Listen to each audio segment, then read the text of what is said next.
Welcome back to the Turn on the Music podcast. We are up to episode 16. My name is Kyle, and as with me as always is CJ. How are you, sir? Are we 16 or 19? Did I say 16? I meant 19. No, we're episode 19. Yeah, it was episode 19. I thought I said 19. No, you said 16, but we're going to leave it, and you're going to deal with it. Yeah, we are. We are in episode 19. We are down the rabbit hole. Let's go. How are you, Kyle, now that you know what episode we're on? I think that introduction sums it up. if I did do it wrong. It's too funny. Yeah, it's been quite a week. Yeah, same here. But, same here. It's just been a little much, but you know, it's the weekend. It's coming into the weekend, so I'm excited about that. Anything interesting happened this week that you feel that you should share? Yes, actually. Do you have anything of interest? What do you mean? Like, before I get to my no. You usually come up with some fun news. Did you come up with anything this week? Oh no, I don't have any fun news this week. It actually was a busy week, so I was more focused on the work end and family end because we had a potential exposure to COVID and we were trying to figure all that out, and Gotcha. So kind of like put my focus on that at that moment. So I don't have any interesting news.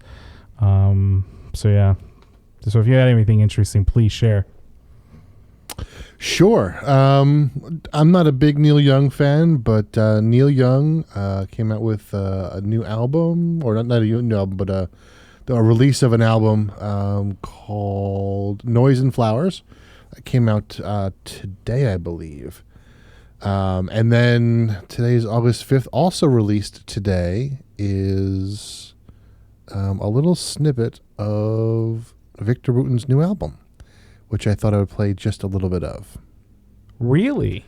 So, yes. So, his album doesn't come out until either the 23rd or the 26th, but he released a little teaser track called Just in Time, featuring Justin Chancellor, who is the bass player for Tool, I believe. Yes, the bassist for Tool. That's cool. So, yes, I thought I'd play a little bit of that. Yeah, please do.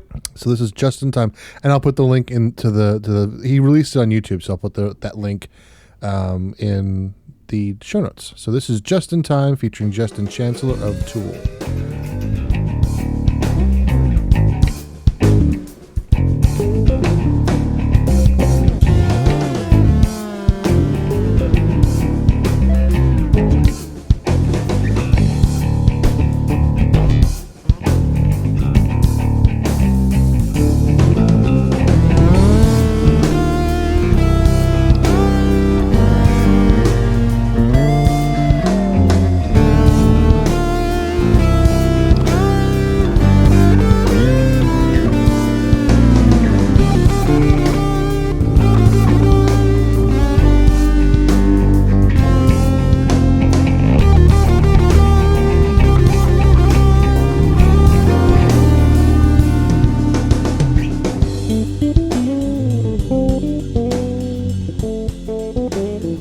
So kind of interesting. What time signature was that? That is very interesting. Yeah. It was, first of all, it was a little different than some of the stuff that he's done in the past. Very different than the stuff he's done in the past. And yep. So, and I think, from what I understand, a lot of the tracks are going to feature other bass players. So I'm wondering if he's going to be kind of doing stuff in the style of these bass players that he's pulling in. So this is very much not his style. So right. Yeah. That's very interesting. Yeah, no, I was thinking the exact thing. I'm like, it definitely has I'm not saying it's Tool, but it definitely has the feel of the Tool bass line from the bassist. Yes. Yeah. Yes. And the interesting thing is it's as far as I can tell, it's three basses. It's Victor, Steve Bailey, and Justin Chancellor playing, and drums. So the hard thing about doing that is trying to fit all of that low end stuff into a track without it sounding muddy. Takes a little bit of planning, and you got to, really figure out who's playing what end and that sort of thing. So Wait, hold on a second. So there's 3 bassists and a drummer. 3 basses and a drummer, as far as I can tell. So who is using a pedal or? Yeah, it sounds like something. I think it might have been Steve Bailey on his 6-string, but I don't know that for sure. Interesting. Because it almost came across as like a keyboard riff. And then when you listen to it a little bit more, or even a guitar riff, right? And you listen to it more, it doesn't come across that way as it gets more into it. So is he going? It's going to be interesting to see more as the album comes out. I'm sure they'll share more information. But definitely a great way to tease. Mm-hmm. Yeah. Yeah. Very cool. So outside of Neil Young and the Victor Wooten tease, have you been listening to anything specific besides probably the person we're going to talk about? Yeah, just Ana Popovic, who we're talking about tonight. That and Robert Randolph. I'm still kind of stuck on his stuff. So, and then while I was kind of hanging out this afternoon, I was reintroduced to an artist that I forgot about, that I need to do some exploring. But Guthrie Govan, who is a guitarist. I remember hearing about Guthrie, I don't know, maybe 10, 15 years ago. Yeah, probably about 10, 15 years ago. And I've forgotten about him. And I just happened to be going through YouTube, and Rick Beato brought him up again. And I was like, oh, I forgot about him. I got to go check him out again. So I'm going to check him out this week and, get back into his stuff. So I have never listened to him. Unless we at some point were sitting and you shared it with me, but I don't recall. I don't think I ever did. But no. A guitarist in what genre of music, if we want to label him? He's rock and fusion.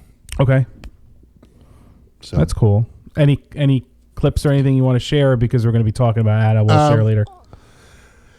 I honestly I didn't pull anything for tonight, just because I'll pull something up quick in Spotify. I'll pull up his 1 or 2 big hits. This is called Bad Asteroid. This is his biggest hit on Spotify.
So that was, for me, I'm kind of on the jazzier side, but the stuff that I was listening to earlier in the video that Rick Beato was talking about, much more fusion type jazz, fusion rock kind of stuff, or not even fusion rock, but kind of like Dream Theater-esque, I guess. Yeah, no, it's progressive rock, maybe. Yeah, no, it definitely. I could totally see myself sitting down and listening to that. Absolutely. Yeah, that's very cool. And he plays with a group called the Aristocrats. So that was one of their. I've heard of the Aristocrats, tunes. And I don't know. I'm not talking about the Disney film, The Aristocats, but or whatever.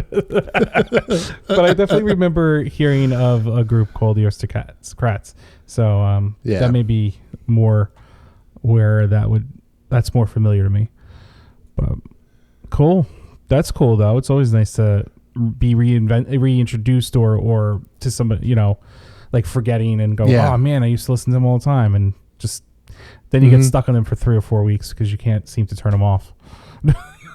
Yep, and I'll put the Rick Beato video in there too, just because he talked about them, and the stuff that he was talking about. Guthrie did a couple videos years ago where he was just soloing over the top of like jam tracks, which unbelievably good. So that's awesome. I'll put that video in there as well, and I'll link some of those YouTube videos as well. That's very cool.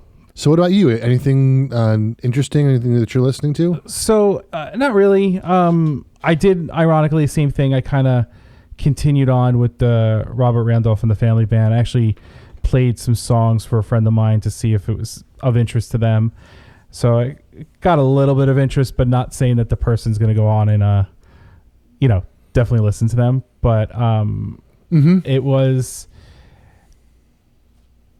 That was what I was listening to, and then what else was I listening to? Oh, it's been a weird week, and I can't remember.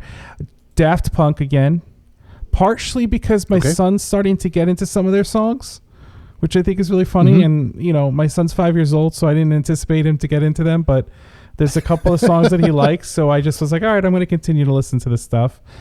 And then I had a friend who listens. And we were sharing that, when we cook, we like we were talking about with Jess, like I like to listen to music when I cook, and I typically listen to Nat King Cole or Frank Sinatra, DeMar, stuff that I could sit and sing to while I'm cooking and get into, and we were talking about how we wanted to bring the families together and do her and I would sit and we would cook for the family and stuff like that. And I was saying that we need to play this. And she's like, can we play some Busta Rhymes and some Wu-Tang Clan? And mind you, I know the groups. I never listened to them. So I definitely threw them up on, through Apple Music and listened to them. And, and it's funny, though it's not my go-to genre of music, my problem is, and I think we spoke about this again with Jess a little bit, is we tend to break down the music differently than other people when you're a musician. Yeah. And I'm breaking down their music, and I'm probably overthinking the breakdown of their music. And I'm not saying what they're doing is not technically cool. I'm not saying that at all. Like, it's just, I'm either overthinking it, or I don't like it, and I can't, and but that doesn't mean I'm not going to try again, and that doesn't mean I'm not going to listen to it again. And for those who are out there that do listen to them, please, share any albums that you feel are worth listening to that would, really get me into the groove of the music. So I was listening to some of that, and then earlier today I kind of threw on like 90s essentials. When they have those playlists like 80s essentials, and so I throw out 90s essentials, and then you get like, what was it?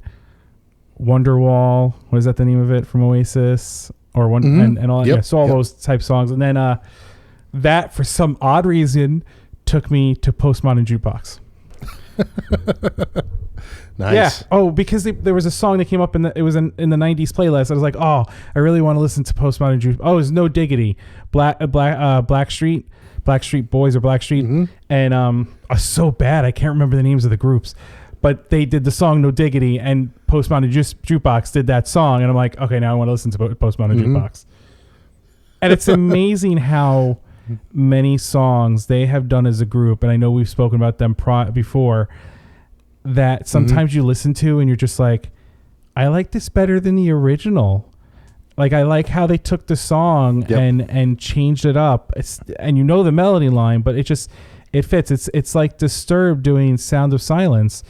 We both agree that in a sense it felt like it was written for them. It was like Paul Simon wrote it back in the 70s. They recorded it, but they were like, somebody in the future is going to do this song and they're going to kill it. And that's what Disturbed did, was they kind of killed it, So yeah, they sure did. So it's kind of like, it was very all over the place type of week, just like the week was outside of music, was just all over the place. So my jumping around music kind of fit. Outside of that, not much of anything else.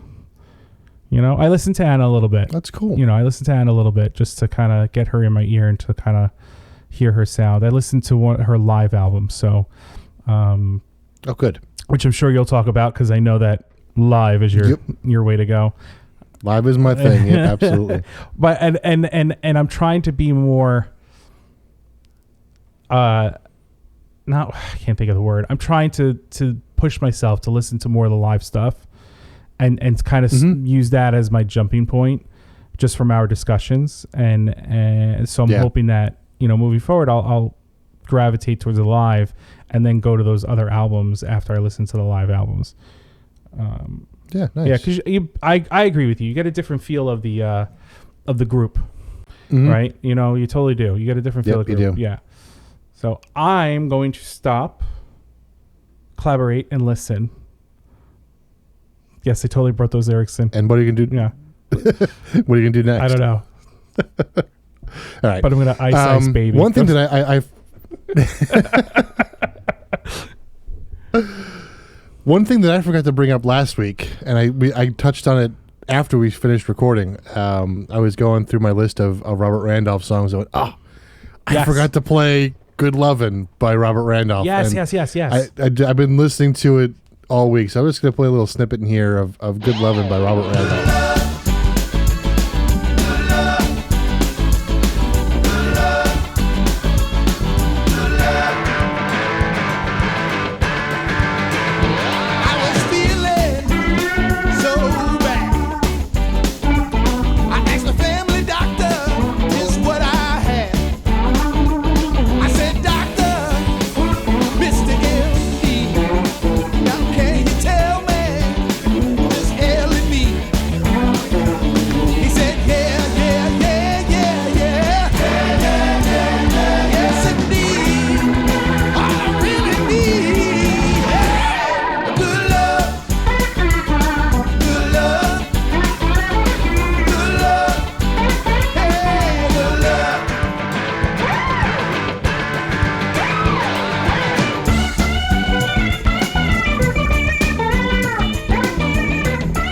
It's amazing how they can take a fun song and make it even more fun. That's exactly what I was going to say.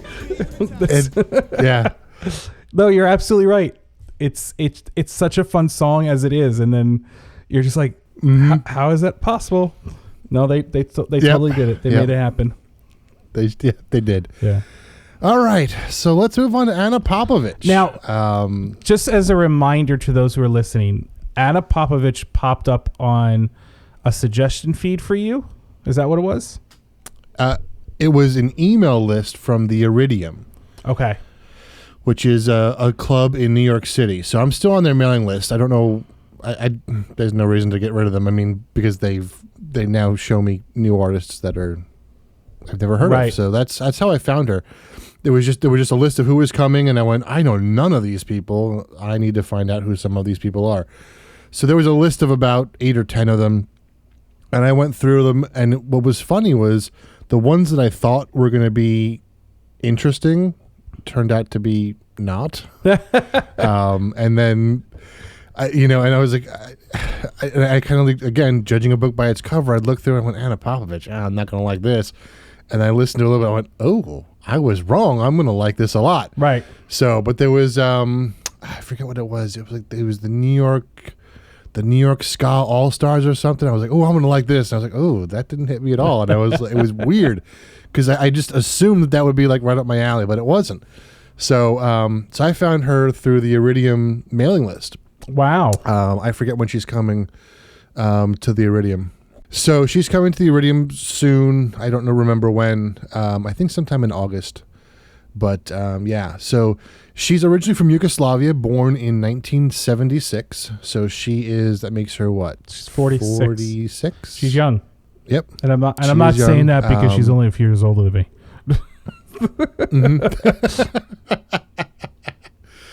So she started playing the guitar at the age of 14.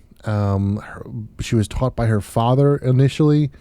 And it was funny because she didn't really kind of get into it until she was almost in her 20s, and then she started just kind of getting into it a lot. And in 2001 she was performing in Memphis in the May Festival alongside Bob Dylan, the Black Crowes, and Ike Turner. And 5 years after that she officially left Yugoslavia, and I believe she's living somewhere in the Tennessee area. Her father is a blues artist. Yes. But I don't think he's, I guess, popular in the States. I don't know. I don't think so his either. name is Milton Popovic. And apparently they have some albums together. Oh, that I didn't know. Yeah, that would be interesting to. Yeah, I do. I'm gonna let continue doing what you're saying because I have a question, but I want to see if you go over it. Sure. So she does live in the Tennessee area. She started living there in about 2012. In '99, she came out with her first album called Hush, and then she's released several albums since then. And then she's had some really interesting guests on her albums. Robin Ford, Kenny Wayne Shepherd, some really cool stuff. And her style has really, but you'll hear that her style has really kind of changed over the years. She went from, I don't want to say strict blues, but kind of the blues stuff to incorporating more funk, soul, and jazz into her blues. So there's a horn section now in her band. The one thing I couldn't find in her stuff was I couldn't find who's playing with her. I looked through her website and I couldn't find any of her band members or who she's playing with. That's one thing that I couldn't find. But one of the things that I love about her website is she does have like a press release page, which gives you her Instagram and her Facebook and all that sort of stuff. So all of that will be in the show notes. So if you're looking for that sort of thing, or if you're looking for ways to get in touch and hire her, there will be that contact information in the show notes. So yeah, what were you looking for me to add?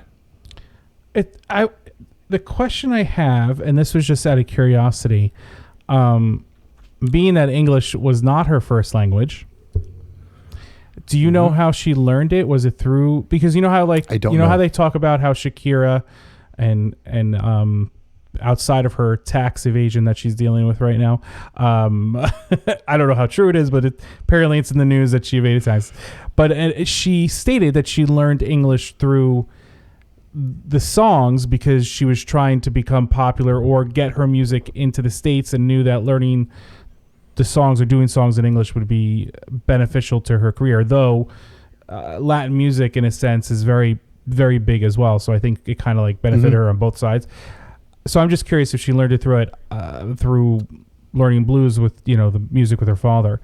And the title of her album with her father, apparently it's just one. It's called Blue Room. Oh, okay. So I don't know if it comes up in her discography that you were showing. Now, the funny thing is it does show some information on the people that played with them. And if you click on Anna's name, it brings up, this is on Discogs, Discogs.com. I always forget to look there as a resource. That's a great resource. Yeah. It says she was a member of Piloti, Piloti, and a member of the band Hush. Yes. Right. And then they don't really get into, what was her first album? You said it was Hush? Hush, yep. I'm just curious if it says anything about the band members. So the band members on Hush, they do throw some people out there. Like drums is Steve Potts. Bass guitar is Dave Smith. So they have a few names on here that kind of, but it was just like I said, I was just curious if you're going to hit that because I know she's 46 now, and the live version I listened to was not that old of an album, but her pronunciation of the English language in blues is very good, Yeah, and you don't really hear an accent in her singing, where like when Shakira sings, you can still get a little bit of her accent, which is fine. Like I'm not saying anything, but like for her to do blues the way she's doing blues, or performing blues, I should say, is, it's impressive. Yeah. Okay, I'm done. Go. What's funny is for whatever reason, I didn't listen to the Blue Room, and I didn't realize that was her and her father. So I have to go back and listen to that one. We'll just have to pick a random song on it and just play it, just a heck of it. Yeah, for sure. Do you want to do a timeline with her too, like her first soul? Like, yeah, I actually did that. I actually pulled the timeline. Nice. And I'm looking for. It looks like in Spotify it doesn't have Hush. That's kind of weird. There's Hush is a German album of origin, so I don't know if maybe that's why it's not on there. Could be, because it was in Qobuz. Let me pull up Qobuz. I don't usually use Qobuz on the show because a lot of the stuff in Qobuz, it upsamples and it screws up the recording, so I have to be careful with what I play it through Qobuz. Because it sometimes it switches from 44 to 48 kilohertz and throws it off. Interesting. Now, these blues songs, just because I am not much of a blues listener as you are, just from listening, are they originals, or is she doing? I think they are. I'm sure she's covered some, standards that are out there. But right. So this is from her album Hush, which came out in 2002. This is called How the Mighty Have Fallen.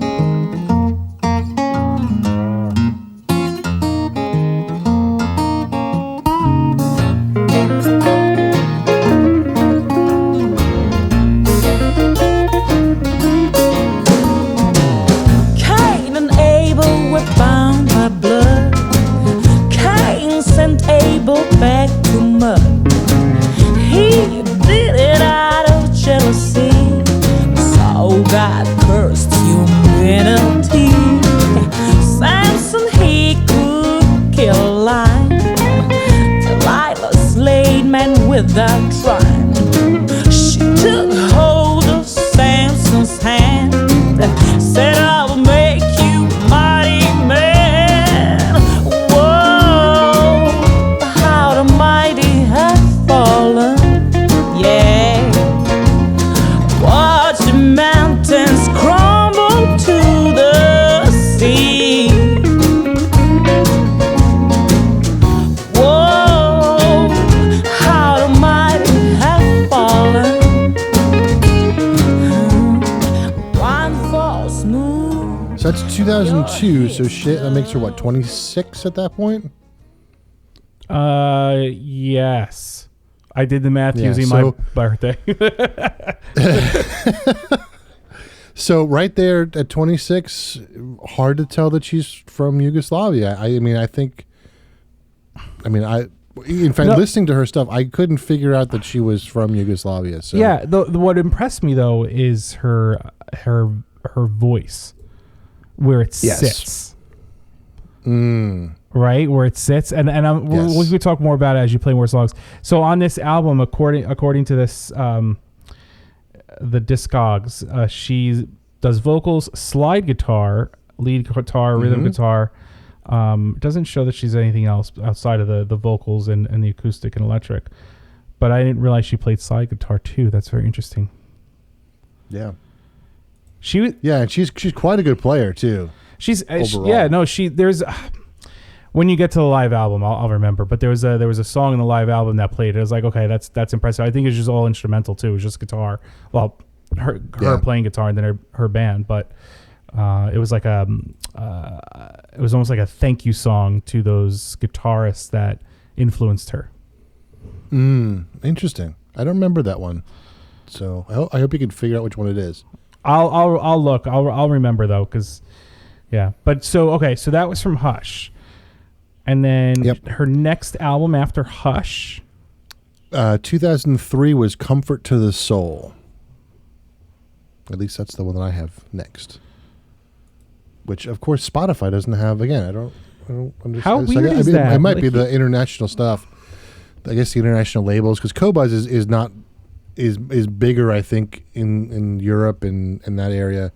So I wonder if that's part of the reason that we don't have all the stuff in one place. I'm going to go into Apple Music real quick just to see what albums come up and see. Because I'm looking side by side at Spotify, and like there's some albums there that I don't have in Qobuz. Like there's what is it? An Evening at something or other. So there's Hush on here. Okay, so you have Hush there. Okay, cool. In Spotify, there's An Evening at Trasimeno Lake, which is not in Qobuz. But the first two albums that I found in Qobuz are not in Spotify, so that's interesting. So we will make sure that we link to her page on Spotify and Apple Music and wherever else, just so everybody can get access. Because the first her first album on Apple is Hush, which states 2002, like you said, and then Comfort to the Soul, which is 2003. Yep. And then she has... And then I have 2005 Ana. So they don't have that on here. Okay. But they do have... And 2007 is Still Making History. Right. So the live album is 2006, Live from Amsterdam. That I don't have in Spotify or Qobuz. Yeah, so that's on us. Wow. So well, let's do this. Let's keep going. Yep.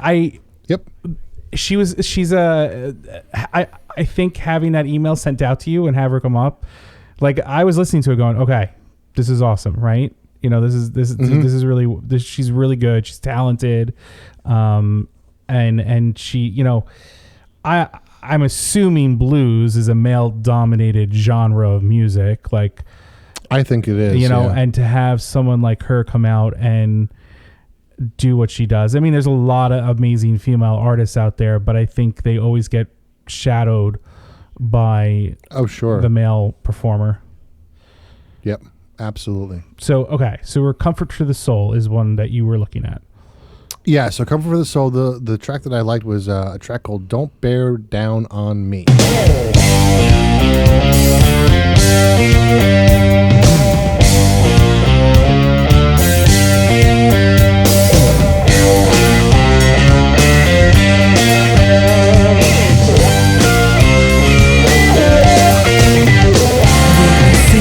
This table for it seems 1,000 years. When you're giving me your story, it's ringing in my ears. Yes, I know love is hard, and I know you paid your dues. I'm a stranger to the thought of simply living with the blues.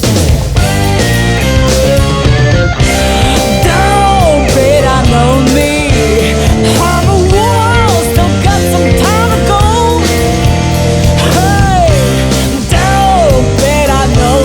I'm here to steal the show. All the love that you have lost in all the games that fell apart. Every slap you felt across your face, you blew it. So you hear, I mean, first off, big difference. And I picked a kind of a mellower tune off her previous album, so much more guitar heavy, but you can start to hear that funk influence in some of the rhythm in there, which you didn't get in the first track. She is influenced by so many genres. Yes, she is. I'm hoping to remember the name of the song, because in that song, like, she talks about how, and you could feel the song progress in such a way that you're like, okay, you can kind of hear the different artists that she's thanking. So I'm gonna let you continue sharing. I'm gonna see if I can find the song. Sure. So from there, and I have to say, you know, one of the difficult things with this is, you know, we found her last week. So, I mean, she's got, you know, almost 20 years of music at this point. Right. You know, trying to fit all of that into a week was not easy. So the next one I have, I don't know what album came out next, but I have Ana in 2005. Is that the next one that you have? No, I don't have that actually on Apple Music. Okay, yeah, cool. It skips to this live album that I was talking about. Gotcha. So this is actually a live album as well. Really good album. Not my favorite live album, but it was a very good album. This is a track called My Man. We are leaving you right after this song. But before we go, we want to thank you for being with us and being such a wonderful audience right here in Amsterdam. It's great to see all these people again. Thank you so very much, my friends and my family and everybody, for coming here. This is beautiful. We want to rock some more for you guys. This one is from Mark.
So the introduction, which I'm not sure I'm going to leave in for the actual end recording, but that was the first time you really hear her accent. Yes, in the singing, but you definitely hear it while she's speaking, which is absolutely, and it's fun to hear. I love hearing accents that just so, but even her accent, is not that heavy. No, not at all. Which is interesting. And now, that could just be because of her, over time doing her best to kind of project the English better, but it's not that heavy. So that was 2005, you said, and that was live. That was 2005. Yep. So I have a 2006 album that's coming up on Apple Music that's live in Amsterdam. So, well, what's funny is that one is live in Amsterdam as well. So okay, maybe it's just different. Let me ask you this: if you have the album up, and this is my misunderstanding of what she said, but is the sixth track Navajo Moon? Yeah, it is. Okay, so Navajo Moon is a cover of a Stevie Ray Vaughan song, but the way she spoke, it sounded like she was talking about other artists as well, and I must have misunderstood. But if you listen to the whole live album, you hear the different influences of rock, blues, and all that stuff in her playing. But Navajo Moon was the one song that kind of like stuck out to me when she started playing it. So I don't know if you want to bring that up and play it. Yeah, so let's bring that up. Yeah, and just looking at track number 10 is Jocko, which I think is a Jaco Pastorius tribute.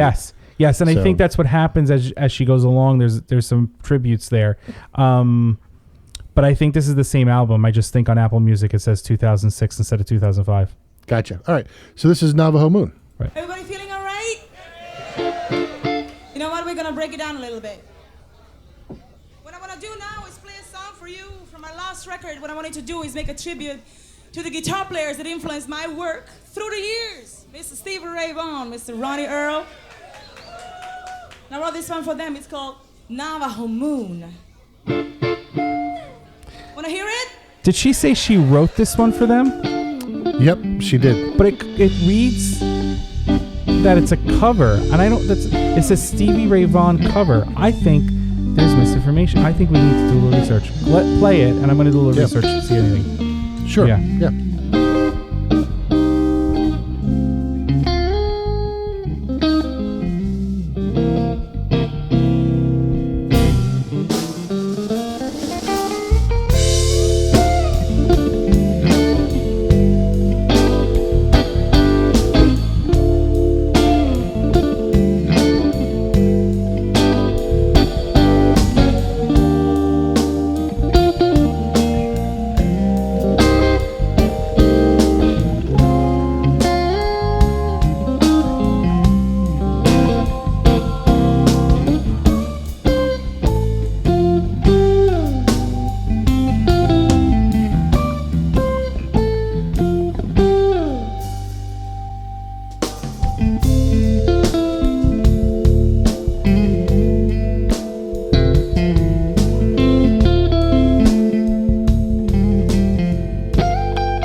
It's a much different feel than, a lot of the other stuff that we've played so far.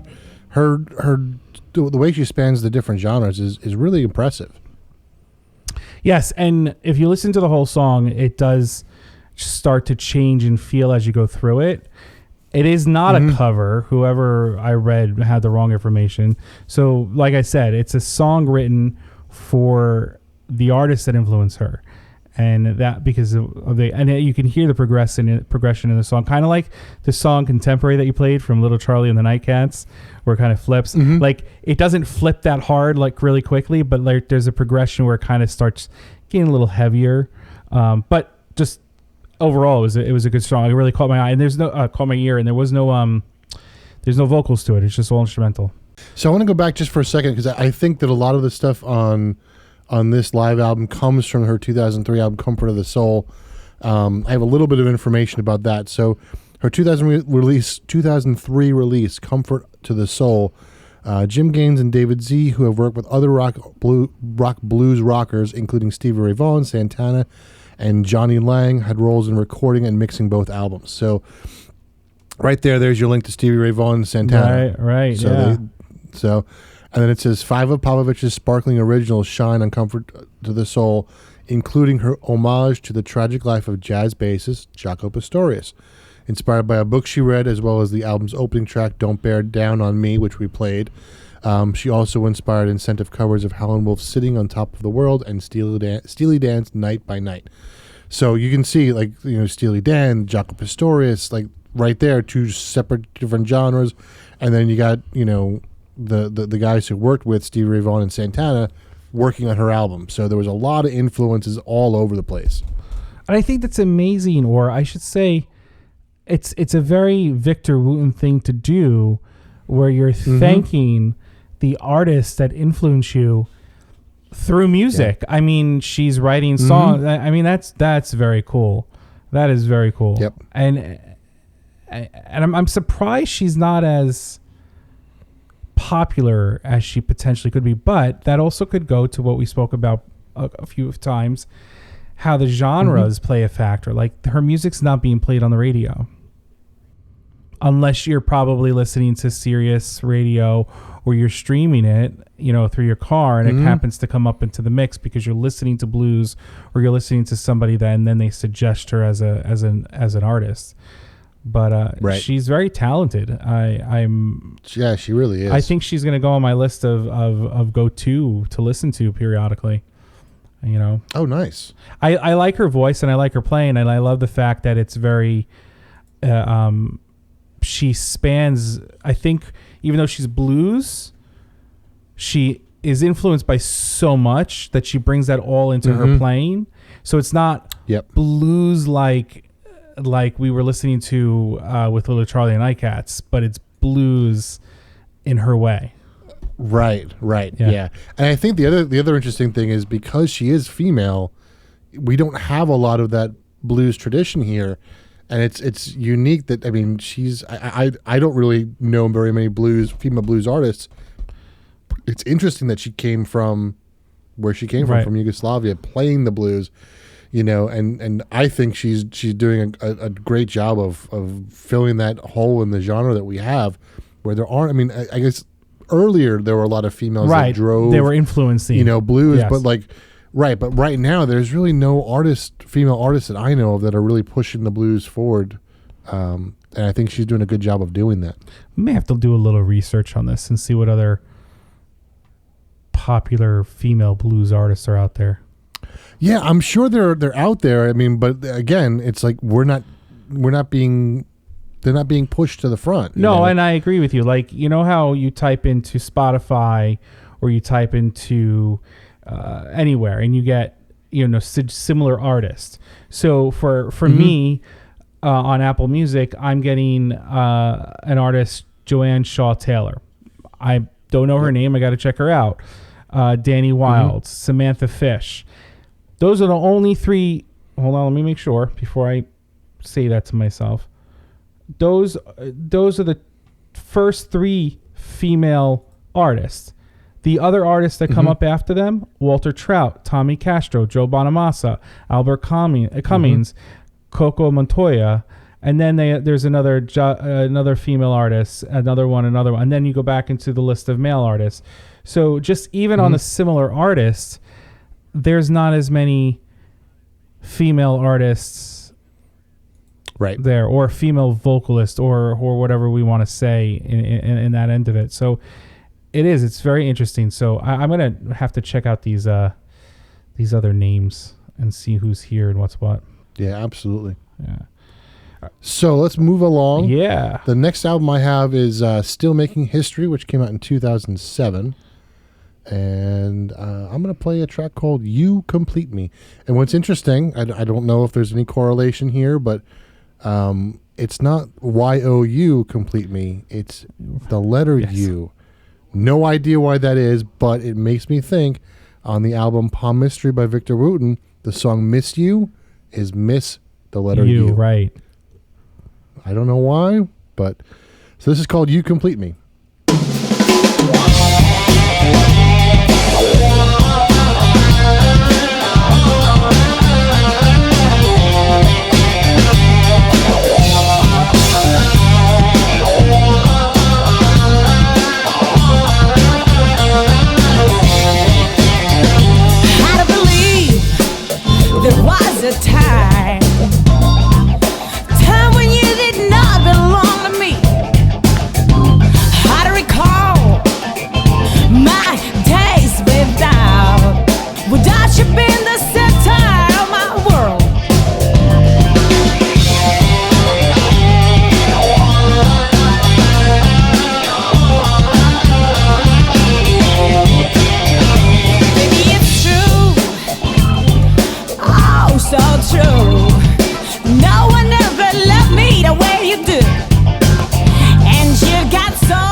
loved about this one, and it happens to be the title track, which I think is great.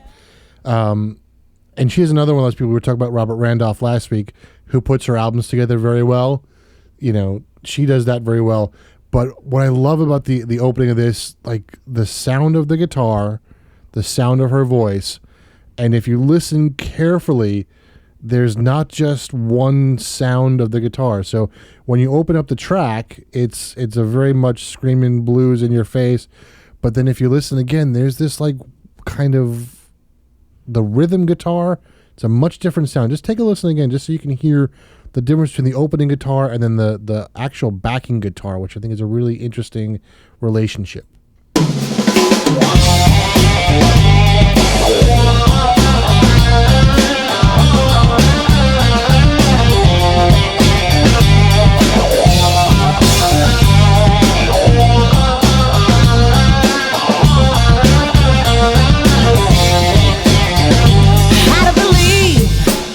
There was a time when you did not belong to me. How to recall. I don't know how to describe that rhythm guitar other than like it's like a porn track. I don't know how else to describe it. It's got like a wah on it, a wah. Yeah, absolutely. It's interesting, and it's, you know, it's funny because it still has a blues feel to it, but it's genres as rock, the album. And that's what blows my mind with this whole. I'm still there's still curiosity there. I gotta do some research on it, but that's neither here nor there. Yes, no, I agree with you. There's that really cool, like, it comes in, and then it's just like boom, there's a change. But you still have that rock feel or whatever. Yeah. Yep. Yeah, absolutely. And then the next album I got is 2009, Blind for Love. And this track, let me find Blind for Love. Hang on. There it is. And the track I got here that I liked was a track called Steal Me Away.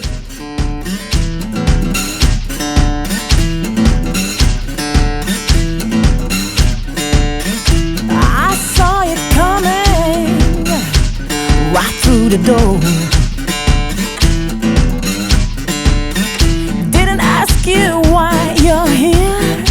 Who you looking for?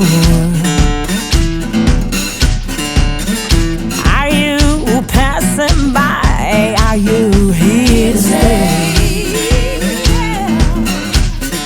I said, oh, you're just on time to steal me away. How fast could we run, not leave a trace?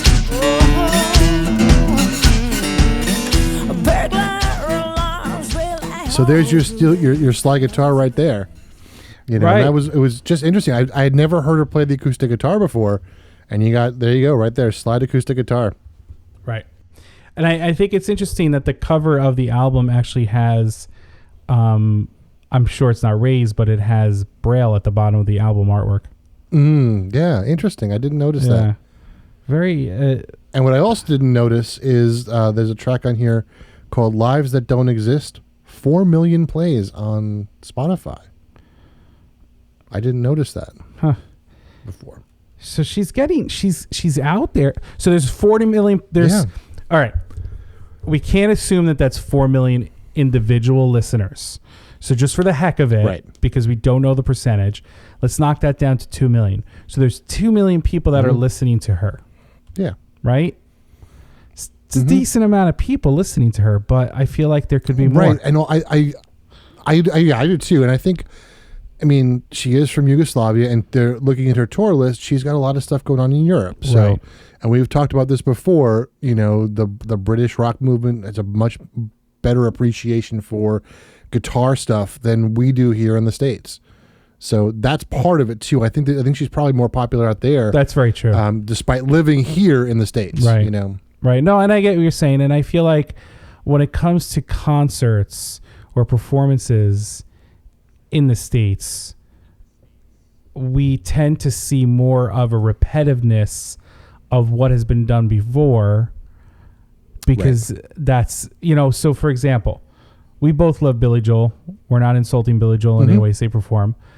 but they keep throwing up concerts into Madison Square Garden. Like he's got his 86th performance, and I understand he has a residency with them, so I understand that's part of it. Like I'm not putting anything, you know, and he's always going to sell out. He's always going to have people listening to him because he's spanned decades of music. But even him as a genre, he doesn't fit into one genre. You know, he may be blues, he may be rock, he may have some jazz. I mean, he's one of the few that have fused multiple genres together. So it's interesting to see someone like him doing what he's doing and being popular at it for decades, where she's, you know, you just got an email with her name on it, and that's what came up in front of you, and that's why you're listening to her now. Right. You know, it's a very strange thing it's a strange thing to me, and maybe I'm just overthinking, but it's still just a strange thing to me. Yeah. And just for fun, because I don't remember, I mean, I've listened to her stuff a lot this last week, and, you know, I'm bad with titles. I just want to listen to a little bit of Lives That Don't Exist. This is the one that has 4 million plays in Spotify. Sweet, sweet, unbearable lives that don't exist. How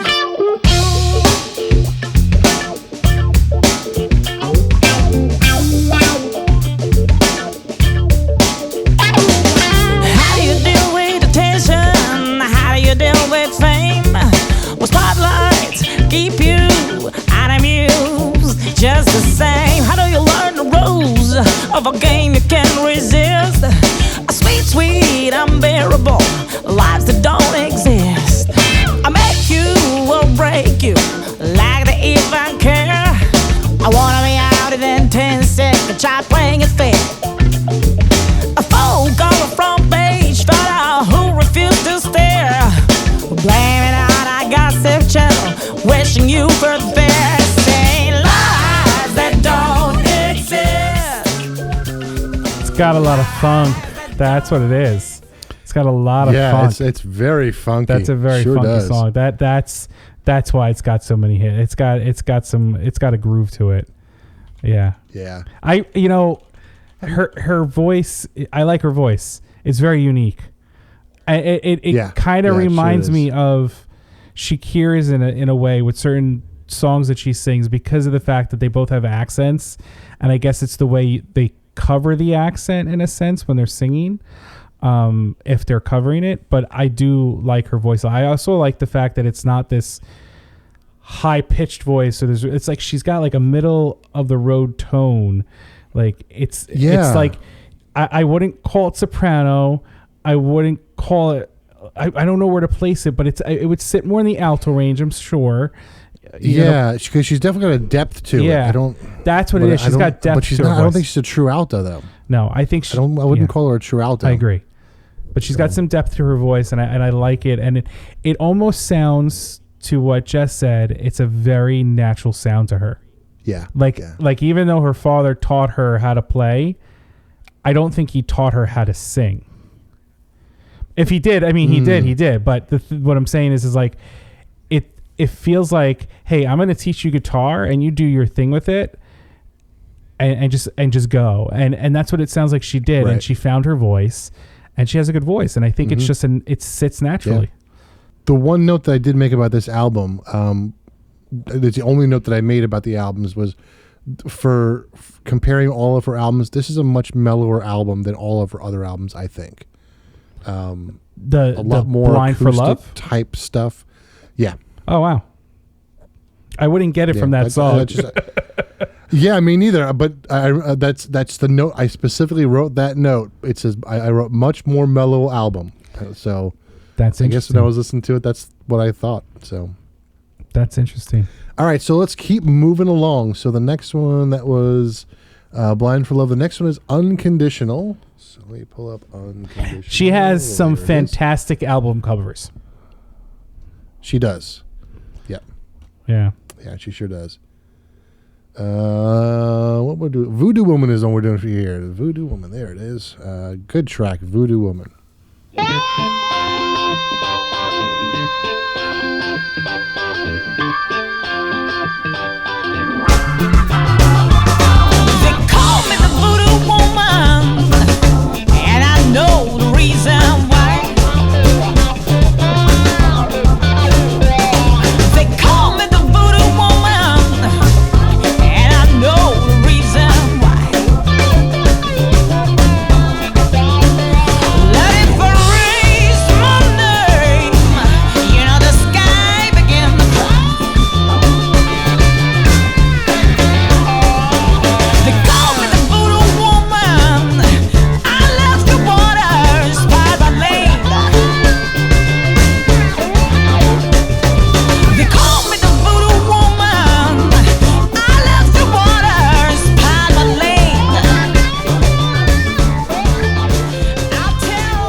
So, I mean, there we go back to, that blues, and she's starting to get a little grit in her voice. And, She is. Now I think she's starting to explore that, more traditional blues sound. And I think some of that has to do with, because I think it was 2012 that she moved to the States. I think that's what I remember reading. So, once you get into the States and you start getting surrounded by that blues sound, Right. I think she's now starting to pull in some more of that true American blues sound into her voice. Right. She and I make the comment about the album covers because she's actually a very attractive looking woman, and the album covers are mainly her, and she looks. I don't know if she's modeled before, but she looks like she's very model-esque in these things. So I was curious of her height. She's only 5'8". She's my height. So, oh, wow. I mean, I just from her pictures, I thought she was she was standing almost at 6 foot, so that. Yeah, she looks, she has a very, she looks a lot when you look taller at some of her live photos, she stands tall. I don't know if I didn't look to see if she's wearing heels in them, but she stands tall. Like, she commands your presence, yes, she commands absolutely. the stage so well, and that's the compliment to her. Like, that's why I made the comment. So she commands that stage. Like, she really, you could hear it in the song when she plays, but like, she's there. She's right there. Yep. That's cool. So that was from Unconditional, and Unconditional was 2011. And then I have a gap. So I do all my stuff in Qobuz, as you know. So in Qobuz, I have a gap from 2011 until 2020. Oh, wow. Now looking at Spotify, I don't have the Hometown. I don't have the live at the one live album there. So there's Live for Trilogy Live. Volume 1, 2, and 3. There's Trilogy 2016. So I have, after 2011 on Apple Music, I have Trilogy full album 2016. And then it jumps to 2018, Like It on Top. And then the last album that I see that would be available to me is Live for Live. I don't know where it takes place, but it just says Live for 2020. Live. Yeah. Yeah. Okay. So I've missed 2012, 2013. The Blue Room is at 2015. I just didn't listen to that album yet because it was not in her full discography. It was just kind of I play on this album kind of thing. And I didn't see any of the trilogies. I didn't see Like It on Top. So let's just explore real quickly Hometown, because that would be the next one. This is from 2012. And we'll just go with the most plays on the track, which is Game of Love, which is the first track. Nice. Which is probably because someone grabbed the first track and went, now let's check this out. So Game of Love off of the album Hometown.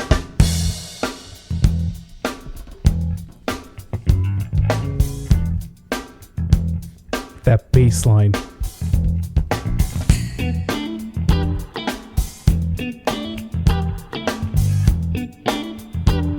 I mean, even the drums in the background, it's just...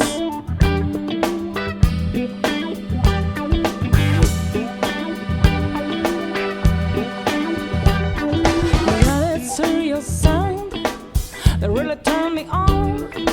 You can't make me do right, you can make me do wrong. If you really mean that I'm the best thing you've ever found, you can't prove about being sure, never playing around. Just like you can cheat on me, I can cheat on you. Well, there's no rules of the game of love can be played by two. You can go shopping in a street. Okay, so here's a couple interesting things with this one. First off, first time we hear horns that I can remember. And it's got much more of a funk gospel type feel, like 70s funk. And again, so here's the interesting thing. Can you see this album in Apple Music? I cannot. Okay. So this one, it's on the top. It says Hush, which is the name. I thought I read somewhere. Yes. So here, American Blues mentioned Collegiate Wells. Where is it? Popovic recorded her debut album with Hush in 1999. This looks like that debut album, even though it was released in 2012. So the band is titled, the top of the album is the word Hush, and the picture on it looks very 90s. So I'm wondering if this is her original album from 99. Maybe it's a re-release of the album. Yeah, that's what I'm Maybe thinking. they didn't have it digital, and it shows like so. Yep. I searched it to see if I can bring it up on Google, and it says Spotify and YouTube Music. It doesn't show it anywhere else. Interesting. So I'm wondering if maybe it was the album that she did back in 2000, back whenever, and it just never went digital, and now it's digital. 99. Yeah, 99. And it was. That's what I'm thinking. It's a digital release of 2012, which would make sense. Yep.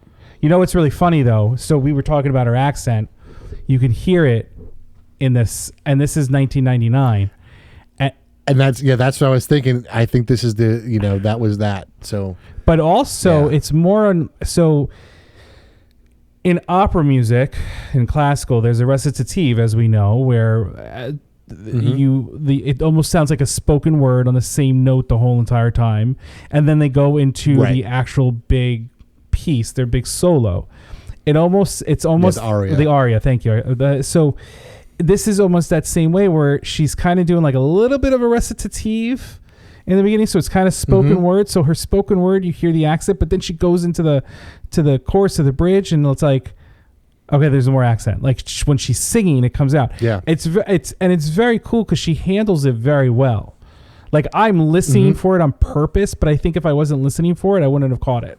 Right. So, but it's amazing because if that's 1999 and we're listening to albums that are 10 years later, it's even cleaner as she's she's matured in her music.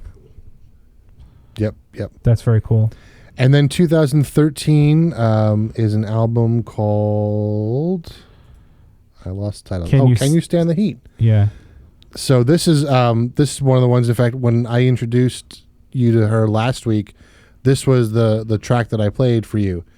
And what's interesting is I didn't even notice that I didn't listen to this song other than the live version while I was doing my research on her. Right. So this is the title track to the album, Can You Stand the Heat? And then what we'll do is we'll compare it to the live one afterwards. So here's Can You Stand the Heat, the studio version off of Can You Stand the Heat from 2013.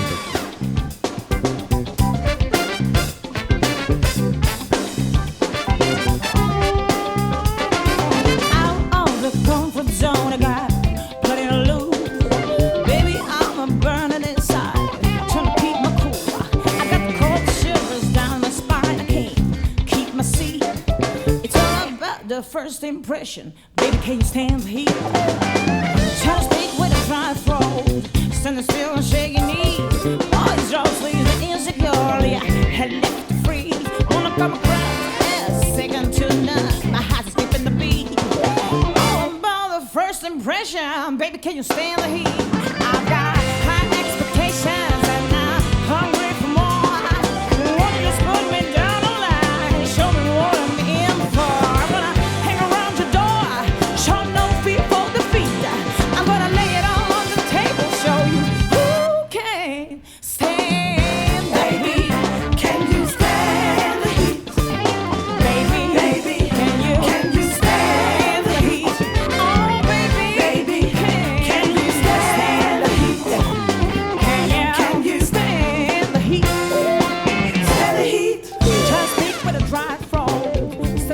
So it was 2013, and I needed to do some research on this because immediately when I heard the horn section, I went, that is Tower of Power. That sounds to me like their horn section. What's the name of the album again? I don't remember. Can You Stand the Heat? All right, so I'm on her website. And I'm just looking to see. So, there's a lot of information on her website about the albums. So I think we should link her website. Absolutely. Yeah, Can You Stand the Heat? This is what it has. Can You Stand the Heat is Anna's second album for Artists Exclusive Records. With Heat, the blues guitar sensation brings a daring album of full old school funk and bluesy grooves in the vein of Albert King, Albert Collins, and War. And then it goes, the album is recorded at Ardent Studios in Memphis and features some of Memphis's finest players, including John Williams on bass, Al Green, Harold Smith on rhythm guitar, the Bo Keys on horn, and Tony Coleman BB King from BB King on drums. So the album was produced by Tony Coleman, Tommy Sims, and Ana Popovic. Okay. And then And I'm looking at the track listing. I was wrong. It's not Tower of Power, but that horn section to me sounds so much like Tower of Power. Yeah, it's but there's a lot of great information on this thing. So even with Hometown, it doesn't state that it's a digital. It is on iTunes, ironically, but it's just because it's under Hush. It's not under Ana. It's really weird. But yeah, Gotcha. So we'll link Ana's website so you can check out her music, and it gives you a breakdown of all of her albums and a lot of great information. So that'll probably help when you're deciding what to listen to. Yeah, absolutely. And just for fun, let's just so we play them back to back. This is the live version of Can You Stand the Heat? Yeah, dude.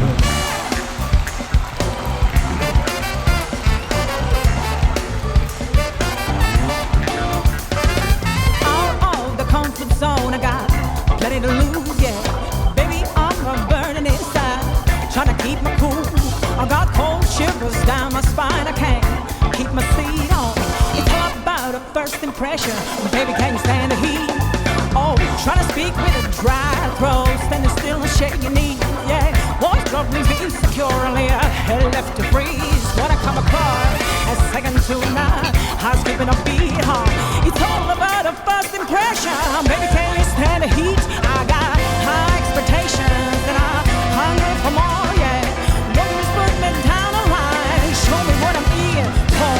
I'll hang around your door, no fear for defeat.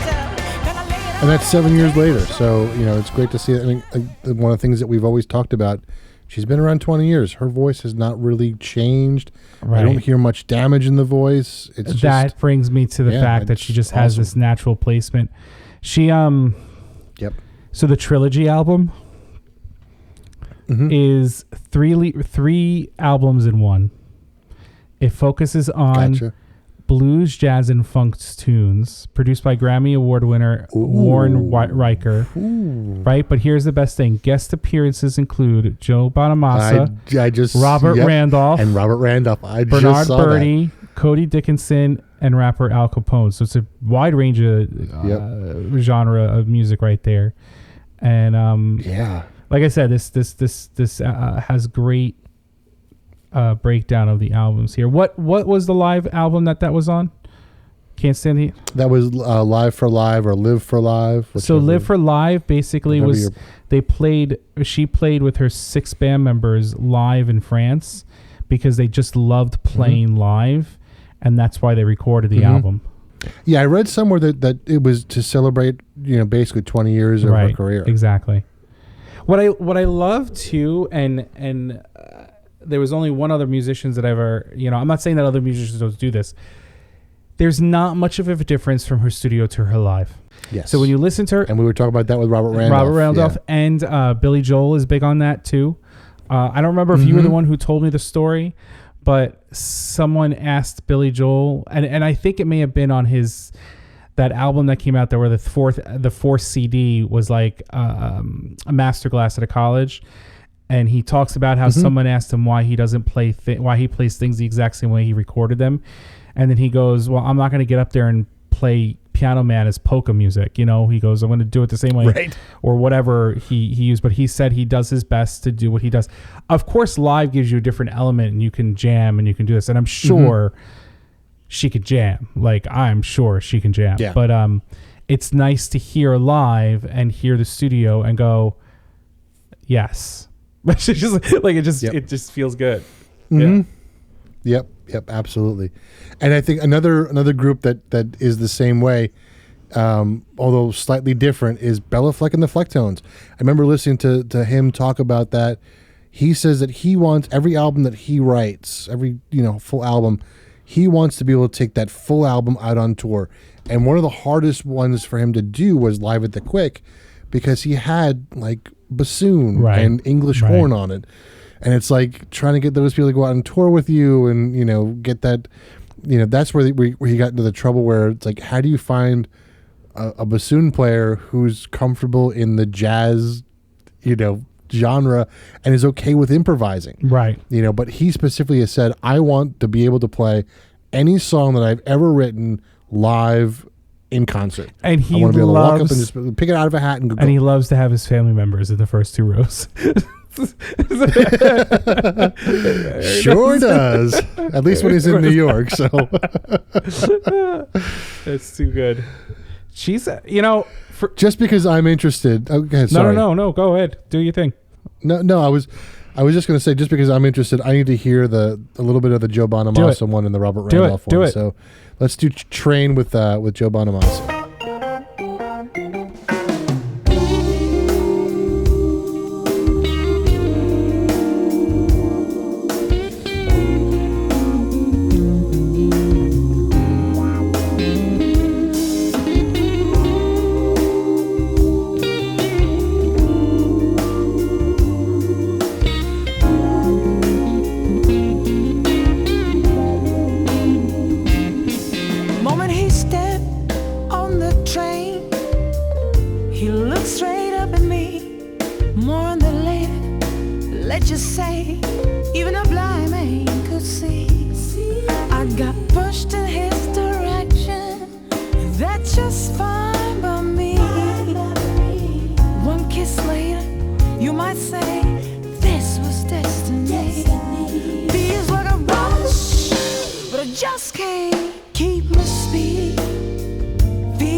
Different feel. Her band is so good, and the backup singers are so good.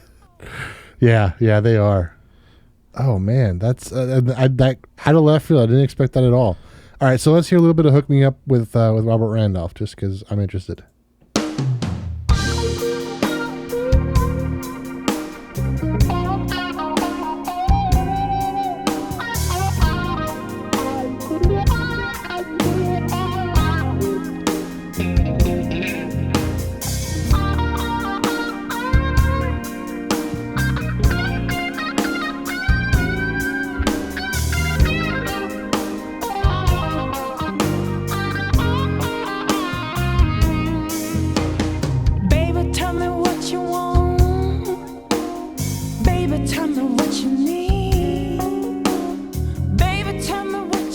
What I expected, very much the same feel as the early one. So still, she mellowed out a little bit in 2016, a little bit.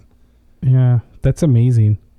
She's all over the world. It's starting August 7th. She started in France, coming back to US. She's going to Greece, then Turkey, then Greece, then France, Switzerland. Then she's in the US for a stint. She's at the Iridium.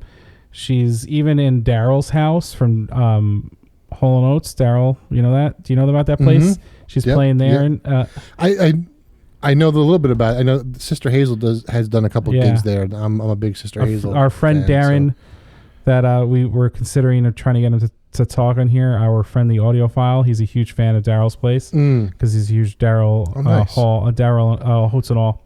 Oh my goodness! There, see, lost it. Hall & Oates fan. So you made it pretty far this week. I got pretty far. It's definitely the end of but she's all like literally, and this is not the sake to sound funny. She's all over the world, but she's very heavy overseas. Yeah, and especially in France and Germany. Mm-hmm. Huh. We need to create a festival called Turn on the Music and just have a bunch of these people play at this festival.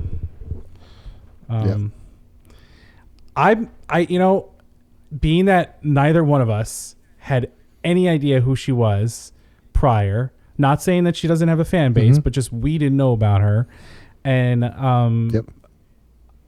this was good. This was good fun to listen to somebody. Yeah. I purposely just listened to the live album because I really wanted to see what you were going to take out of this, because I knew you were into it, and like just hearing different tidbits from the different albums. There's just a lot of fun she's talented. She's crazy talented. Sure is. Yep. Yeah. That's awesome.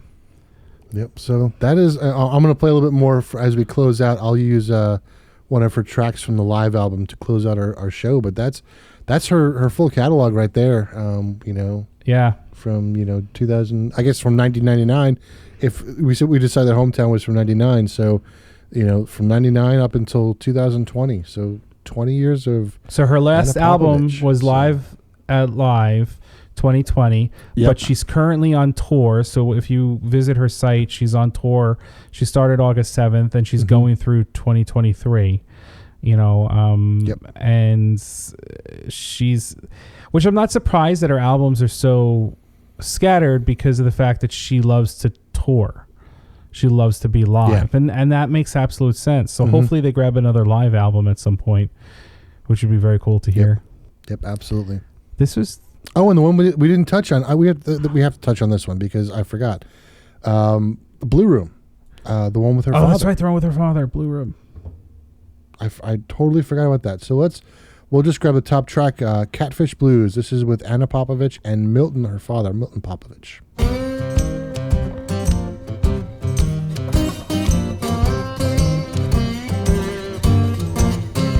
Well, I wish I was a catfish swimming in a whole deep blue sea. I have all you pretty women right there fishing out to me.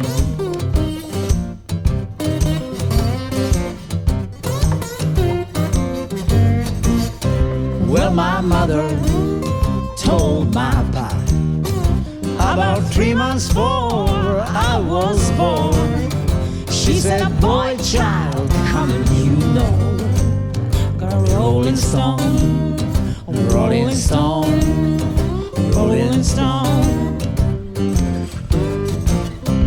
Well, now the catfish swims. Very cool. I did not expect that. That was gritty. That was very cool. Yeah. I want to listen to that album now. Yeah. And I did too. I didn't listen to it. I definitely need to take a listen to this one tomorrow. And they totally, I mean, I know they're father and daughter, but that doesn't always work. And they work. They really do. Mm-hmm. Yeah. Yep. That's awesome. Yeah. So. And then one more to throw at you before we do our little wrap up. But I forgot to throw this one in the mix. This one came out, I think, just this year. Yeah, this came out in June of 2022. Little Eric Clapton tribute.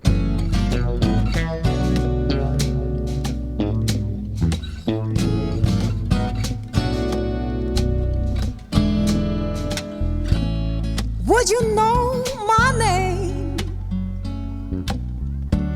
if I saw you in heaven? And would it be the same if I saw you in heaven? I must be strong and carry on, 'cause I know I don't belong. Would you hold my hand if I saw you in heaven? And would you help me stay if I saw you in heaven?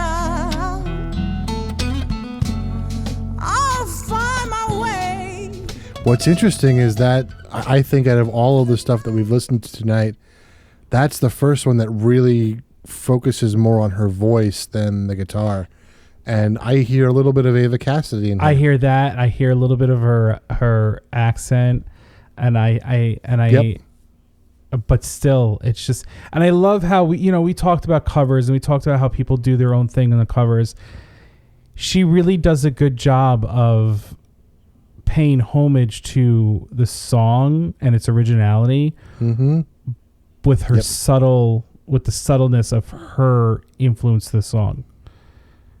It's it's a very, like, she does a very good job covering songs in her own way, and that's what I think what we spoke about with covers is that however the person covers it in their own way is what makes it unique to them as well, because you're paying homage. So she did a great job with that song. I'm glad you played that.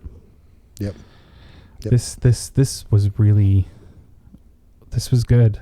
Yeah, it was This was a good one. I'm glad I found her. Yeah, no, I'm glad you got that email, and I'm glad you're still on a list for a place that you'll never visit again. So, next week we have on the docket the return of your friend Nick. Is he still able? The return of Nick, as far as I know. Yeah. Okay. Yep. I was in his calendar. I meant to check with him today, and I forgot to ask him. But I'm gonna check with him tomorrow and make sure he's still down for if next he week, cannot. I'm gonna do my due diligence, and I'm gonna do a little gathering of female blues artists to continue this conversation, because I think that Ana definitely brings something out to the table, like to show how certain genres are dominated in a weird way, and not in a weird way. It's just that they're dominated by the male musicians in this world, and with all these changes, with equality and all that stuff, I'm looking forward to seeing what happens, because we're going to get new artists. We're going to get all different types of artists, of all the different backgrounds, of all different sexualities, of everything. And how is that going to change that genre of music? And I look forward to hearing that and being able to listen to that change, because it's going to continue a genre of music moving forward, but it's going to take modern times to pull it forward. And I think that's pretty cool. I was looking at at our schedule, so we do have Nick scheduled for next week, and then we have a potential part 2 with Nick, because last time Nick was here, we talked for another week. So if that doesn't happen, we have episode 21 is free, and episode 23 is free as well. So either way, we can fit. We have a few episodes, and hopefully your friend Charlie that we spoke about.